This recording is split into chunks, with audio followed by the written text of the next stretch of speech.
Hey guys, today I'm going to talk a little bit more on quite a serious topic, and I wanted to cover this because it's very prevalent in the fitness industry, especially people who compete, and I deal with a lot of competitors. Being a competitor myself, I deal with a lot of these issues, and so do a lot of my clients and the people around me.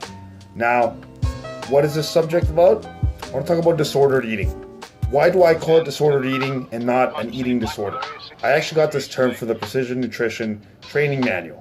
And the reason why we call it disordered eating is because when you call it an eating disorder, it makes it sound like there's something clinically wrong with a person. As opposed to disordered eating, it's just a set of behaviors that you may do at times. So what exactly is disordered eating? Disordered eating is any type of eating that doesn't suit physiological needs. So this could be eating too much or too little. It could also mean eating behaviors that may harm you physically, psychologically, or even your interpersonal relationships. It could also be eating that causes stress, or conversely, eating that makes you feel like you're relieving stress. Now, it is important to understand that eating is a full body experience. We have taste buds for a reason. Eating is a way to socialize. Eating is amazing and important for you to experience life to the fullest. It's not just meant to fuel your body. Now, I know a lot of coaches and a lot of people out there say, oh, all you got to do is see food as fuel. I don't necessarily agree with that because, again, we wouldn't have taste buds if that was the reason. Now, I do think there are times, depending on your goals, where you have to maybe restrict yourself a little bit more, and you do have to see food as fuel. For example, if you come up to me and tell me, hey, I want to do a competition, and I want to be the absolute best I can be at this competition, or I want to be the best athlete I can be for this high-level competition, well, you're going to have to deprive yourself a little bit of things you might enjoy in terms of taste, and you might have to feel a little bit hungrier, or you might have to feel fuller than you're used to, and you might have to feel uncomfortable and say, you know what? Taste doesn't matter right now because I have bigger goals. But I do think there are certain times that you do need to enjoy food, or else disordered eating behaviors can come from it. Behaviors that come with disordered eating are binging and then controlling, purging. A lot of people like to purge, and this doesn't necessarily mean throwing up after having a big meal. This could also mean you have a big binge and then you want to go do cardio for 3 hours. Something like this is not necessarily good for you, not mentally or physically. Disordered eating causes anxiety. It could come in that form.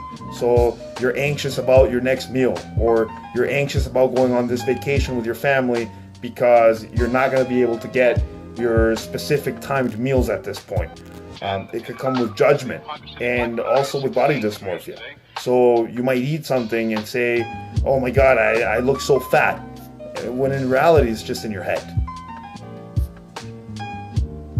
Now, disordered eating, not only can it lead to a lot of psychological issues, but also can lead to physical issues.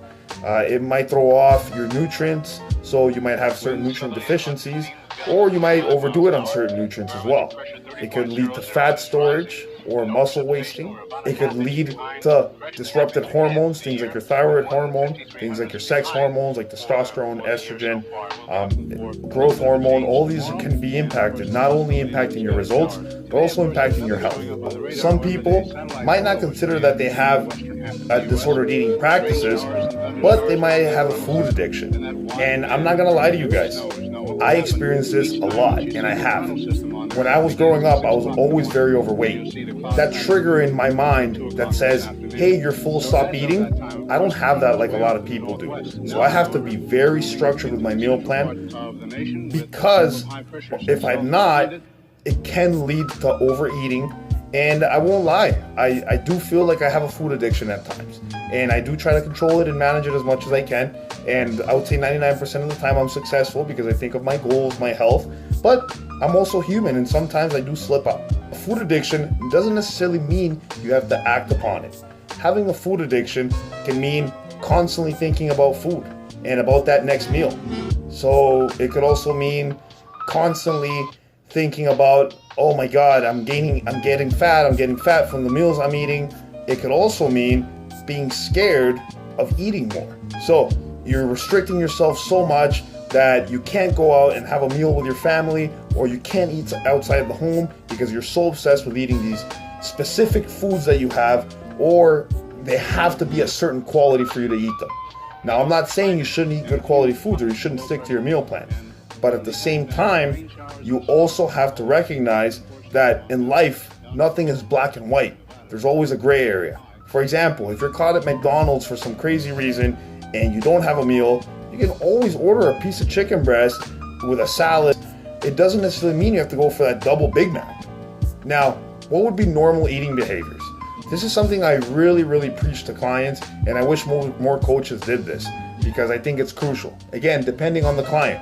If you're a client who's a competitor and you need to be on stage in the best shape of your life, it's super important to you and that's your priority, things are going to be a little bit different. For a certain amount of time, you will need to buckle down and see food as fuel. You will need to weigh your foods. You will need to be on top and be obsessed with food. But if you're just a person looking to get in better shape for the rest of your life, I don't think living this lifestyle, specifically of being so strict with your meals, is going to be a long-term solution or sustainable, because it can lead to you failing in the future. And the best meal plan, I always say, is a meal plan that you're going to stick with in the long run. So what would normal eating behaviors be? I would say not classifying foods as good or bad. It's better to classify foods as foods to eat often and foods to eat seldom. For example, cookies or pizza, those aren't good or bad. They are foods that you should maybe eat seldom because why? A lot of times they don't make you feel well. A lot of times they don't help you get closer to your goals. Whereas things like chicken breast, spinach, some rice, some eggs, those are foods that you can eat often as long as you don't have an allergy to them. Also, not overthinking your food. So, not being so obsessed with, oh my God, this meal doesn't have the proper vitamin C content in it, so I'm not eating healthy anymore. You know what?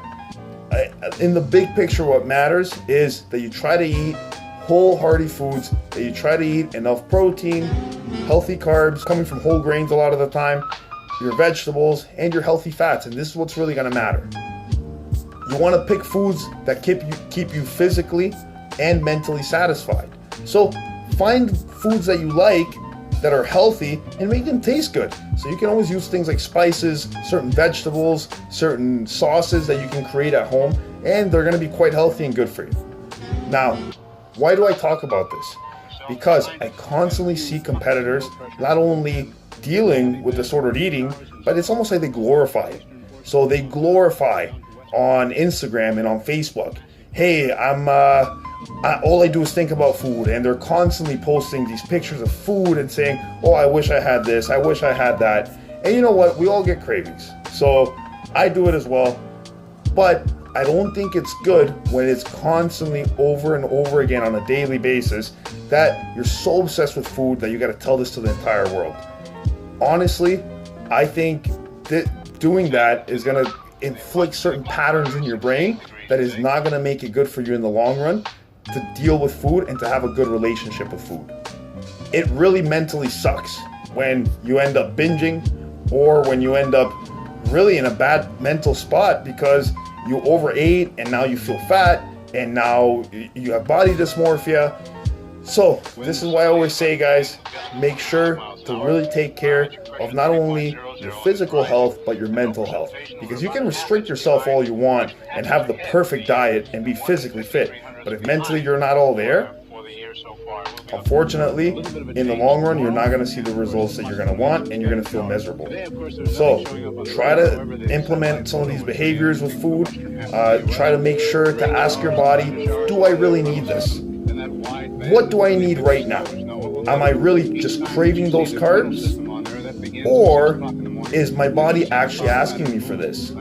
How do I feel on a daily basis? Maybe even go to a naturopath, get some blood work done to make sure all of your vitamins and minerals you're not deficient in any of them. So make sure to really be conscious of the decisions you're making around food and to be conscious of how often you're thinking about food and maybe thinking about junk food and how obsessed or how much of a role food plays in your life. Because again, you shouldn't have to be overthinking it. So guys, to a lot of the competitors out there and just a lot of the people looking to get into better shape, I always recommend mentally be aware of where you are in your relationship with food, okay? You do not want to develop a bad relationship with food, and if you start noticing yourself developing one, make sure to take the proper necessary steps in order so that it doesn't get even worse. Because I see it all the time, especially with competitors, and hey guys, I'm telling you, I deal with the same issues a lot. So, what do I have to do? I have to be aware of it. I have to talk to my body. Meditation helps a lot. I ask myself, how do I feel right now? Do I really need this food? Do I really need this big binge? I always have to remind myself, if I binge right now, or if I go crazy on this food, sure, it's going to be temporary satisfaction, but it's not going to be long-lasting satisfaction in terms of reaching my goals and having the health I want. I'm going to feel like garbage about not only myself physically, but myself mentally for not sticking to my goals. So make sure to check out physiqueacademy.com, guys, if you want to see more videos like this or more articles. What helps me out a lot, staying on my meal plan, staying on my discipline, is having my coach, Robin Strand. So if you guys want to be part of our coaching program to have a little bit of help, a little bit of guidance on how to eat properly and how to have a proper relationship with food, always feel free to reach out to us.